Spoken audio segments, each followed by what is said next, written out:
News Bancharampur, সত্যের সন্ধানে প্রতিদিন। বাঞ্ছারামপুরের রূপসদি দক্ষিণ আনন্দপাড়ায় মাদক বিরোধী প্রচারণা, টহল ও অভিযানের দাবি। স্থানীয়দের ব্রাহ্মণবাড়িয়ার বাঞ্ছারামপুর উপজেলার রূপসদি দক্ষিণ আনন্দপাড়ায় মাদক বিরোধী জনসচেতনতা সৃষ্টির লক্ষ্যে প্রচারণা চালিয়েছে স্থানীয় আনন্দপাড়া যুব সমাজ।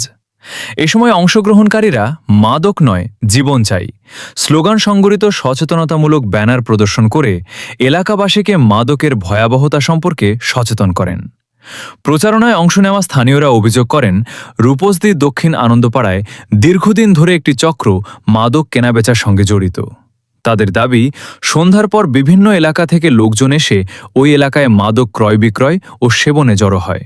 এতে স্থানীয় বাসিন্দাদের মধ্যে উদ্বেগ ও নিরাপত্তাহীনতা বাড়ছে। এ সময় জনাব নুরুল ইসলাম সরকার মাদক বিরোধী সামাজিক সচেতনতা বৃদ্ধির ওপর গুরুত্ব আরোপ করেন। এছাড়া জনাব আব্দুর রহিম সালাফি, আমির হোসেন মাঝি, আবুল হোসেন মাঝি, বাতেন মিয়া ও সাক্কু মাঝি সহ স্থানীয় গণ্যমান্য ব্যক্তিরা উপস্থিত ছিলেন। আমাদের রূপসদি দক্ষিণ আনন্দপাড়ার যুবক সমাজের উদ্যোগে আজকের সম্মেলনে আমরা একটা উদ্দেশ্যে আজকে হাজির হয়েছি। নামাজের পরপর, জুমার নামাজের পরপর উদ্দেশ্যটা হচ্ছে এরকম যে আমরা এই সমাজটাকে আসলে আমরা সবাইকে নিয়ে পরিবর্তন করার জন্য আজকে কথা বলার জন্য সম্মেলন আমরা করেছি। এবং এই মর্মে যে আমাদের রূপসদি দক্ষিণ পাড়া নয়, শুধু পুরো রূপসদিতেই মাদক বেড়ে গেছে দিন দিন। এই পর্যায়ে আমাদের ছেলে সন্তানদেরকে আমরা যে যতটুকু সেভ করে রাখতে পারি এবং এর বিরুদ্ধে আমরা প্রশাসনকে জানাতে চাই যে আমাদের রূপসদি দক্ষিণ পাড়াতে যেন প্রশাসনের দৃষ্টি আকর্ষণ করছি আমরা এই জন্যে যে মাদক যেমন আমাদের ঘরে ঘরে ঢুকে গেছে এবং সমাজে যারা বিক্রি করে তাদেরকেও আমরা নির্মূল করার জন্য প্রশাসনের মাধ্যমে আমরা আহ্বান জানাচ্ছি। বলেন ঠিক কিনা?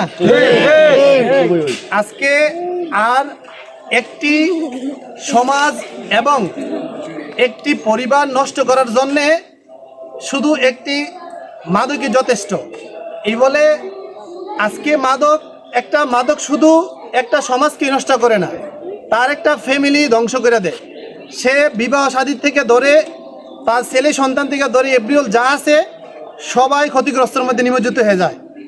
আর এই বলেই আমরা প্রশাসনের কাছে দৃষ্টি আকর্ষণ করতে চাই যে বাঞ্ছারামপুর প্রশাসনের আমরা দৃষ্টি আকর্ষণ করছি যে তারা যেন আমাদের রূপসদিকে এবং রূপসদি আনন্দপাড়াকে যারা বিক্রি করে এবং যারা খায় তাদেরকে আমরা আপনাদের কাছে সহযোগিতা চাচ্ছি তাদেরকে নির্মূল করার জন্য।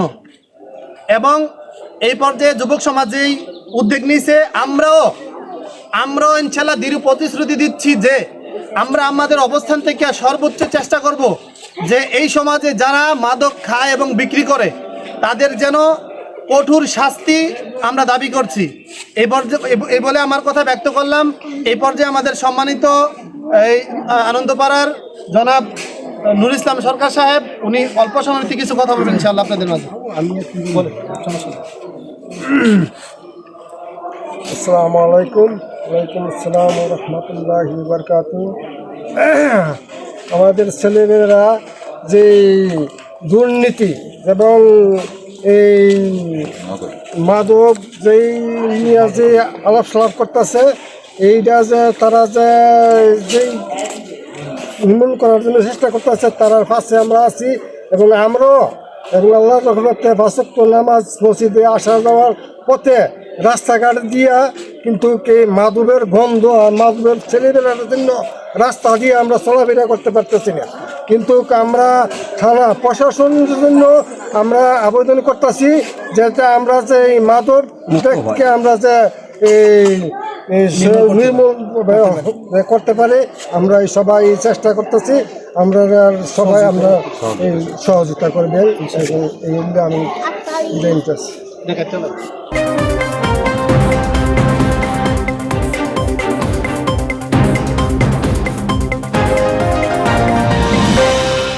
ডেইলি নিউজ বাঞ্ছারামপুর, সত্যের সন্ধানে প্রতিদিন।